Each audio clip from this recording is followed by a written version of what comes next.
Buenos días, mi nombre es Rubén Giraldo, soy de la sección 13 y esta es mi defensa de mi mapa conceptual sobre la sanción, la coercibilidad de las normas, los sujetos de derecho y objetos de derecho. Primero vamos a empezar con los sujetos de derecho. Sujeto de derecho es aquella unidad sobre la que la ley efectúa imputaciones directas, arrogándole derechos y obligaciones ciudadanos de un Estado, tanto persona física como jurídica. Se considera sujeto de derecho a un centro de imputación ideal de los deberes y derechos. Esto es aquella unidad sobre la que la ley efectúa imputaciones directas arrojándole derechos y obligaciones para que el derecho, los únicos sujetos de derecho son las personas.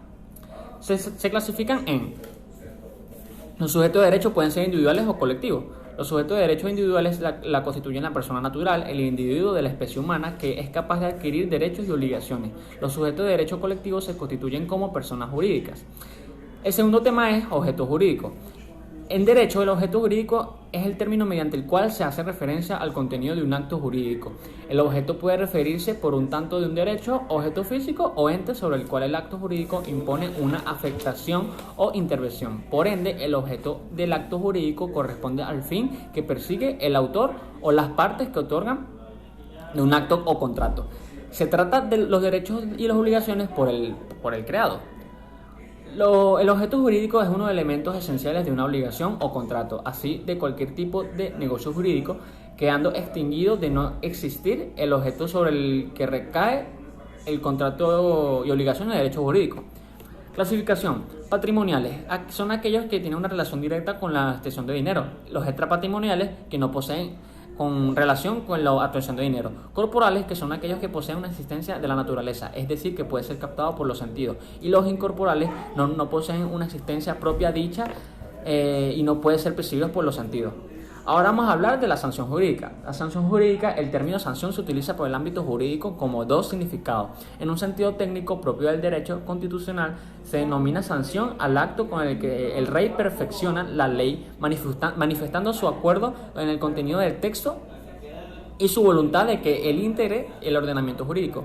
Sancionar la ley significa desde este punto de vista reconocerla válida en el plano del derecho, productora y de efectos jurídicos. La sanción es un acto obligatorio necesario para la perfección de la ley. Tanto es así que el texto normativo todavía no sancionado no es una ley, sino un proyecto de ley. En sentido menos técnico y más general y difuso, se entiende por sanción el hecho de castigar, infligir mal al quien no ha actuado conforme a la regla. Tipos de sanciones. Jurídica. Las sanciones pueden ser clasificadas en relación con muchos criterios. Están las sanciones negativas, que son aquellas medidas que tienen al contrarrestar el incumplimiento de la norma jurídica. A su vez pueden ser retribuidas y reparadoras. Entre las retribuidas destacan las del carácter penal, delitos o faltas, y las del carácter administrativo, que son las multas. Las reparadoras son características del derecho privado en cuanto se basan en el principio de satisfacción y resarcimiento por un daño causado. Están las sanciones positivas, que son aquellas medidas que tienen a través de una acción directa al promover el cumplimiento o la ejecución de una norma. También pueden ser retribuidas y reparadoras. Las retributivas consisten en el establecimiento de premios, recompensas, condecoraciones, honores, etc. Las reparadoras consistirán en compensaciones diversas por tipo de trabajo, de esfuerzo, gestos, etc. Beneficios fiscales de empresa.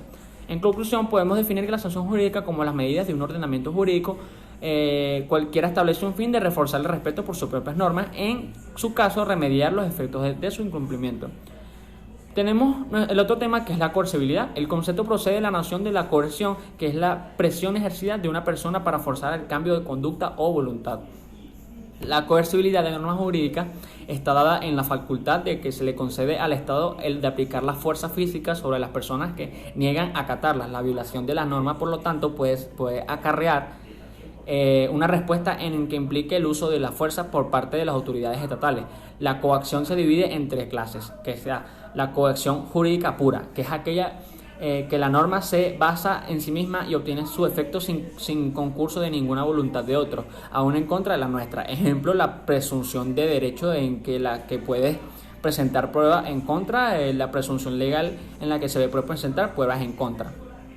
La coacción psicológica consiste en hacer más gravosa la situación de incumplimiento a través de medidas punitivas o sancionatorias. En breve, es actuar conforme al derecho por temor a la sanción. Está la coacción física, que consiste en el mecanismo de sustitución. Aquí se sustituye el obligado rebelde por otro que es el obligado cumplidor, el juez, las fuerzas policiales y la seguridad. El funcionario judicial, que a través de acciones combinadas le sustraen lo debido al deudor y se lo pasan al acreedor. Como coacción se denomina la presión, fuerza o violencia de tipo físico, psíquico o moral que se ejerce sobre una persona para obligarla a que haga o diga algo en contra de su voluntad. La palabra como tal proviene del latín coatio o coatoni, si no me equivoco. La coacción, también conocida como violencia privada, puede ejercerse por medio de amenaza, fuerza o violencia. La persona que es víctima de coacción, por su parte, sabe que corre un peligro inminente y por esta razón siente que tiene la libertad de actuar voluntariamente, de modo que establece de quien lo está coaccionando. Como tal, el término coacción es empleado de diversas disciplinas, como las ciencias políticas, el derecho, la psicología y la sociología. La coacción en derecho, que es el ámbito jurídico, como coacción que denomina el poder legítimo por el cual el derecho tiene una potestad de imponer el cumplimiento de las leyes. En este sentido, el único que tiene el poder legítimo para coaccionar es el Estado, que debe hacer cumplir la normativa y anunciar castigos para quien no la cumpla. De allí, la coacción legal se encuentra establecida en el Código Penal de cada país, donde se estipula cuáles son los comportamientos sujetos a castigos o parte del Estado. Coacción en derecho penal. El derecho penal, por su parte, por coacción se denomina un delito en el cual incurre el uso de la fuerza o violencia para impedir a alguna persona o hacer o decir algo que no se encuentra sancionada por la ley, o para que ésta se comporte en contra de su voluntad. Coacción y coerción son términos que voy a decir muchas veces usados como sinónimos. Sin embargo, la coerción es la presión ejercida sobre alguien para forzar su voluntad o su conducta.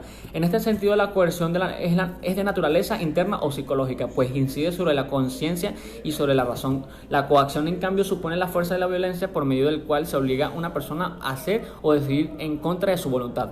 Coacción al voto, como coacción se denomina la presión que ejerce sobre los electores para obligarle a votar por un candidato, impidiéndole que elija libremente, que le dicte su conciencia o su razón como tal. Puede ejercerse por medio de amenazas o presiones directas o indirectas que implican la pérdida de determinados favores o beneficios. Otro mecanismo de coacción es el voto, que es el traslado de electores a centros de votación. La coacción al voto es típica de sistemas electorales corruptos o degradados, así que como de países donde se verifica un deterioro de las libertades democráticas. De hecho, muchos gobiernos dictatoriales se han valido en la coacción al voto para permanecer en el poder, manteniendo una fachada democrática. Muchas gracias.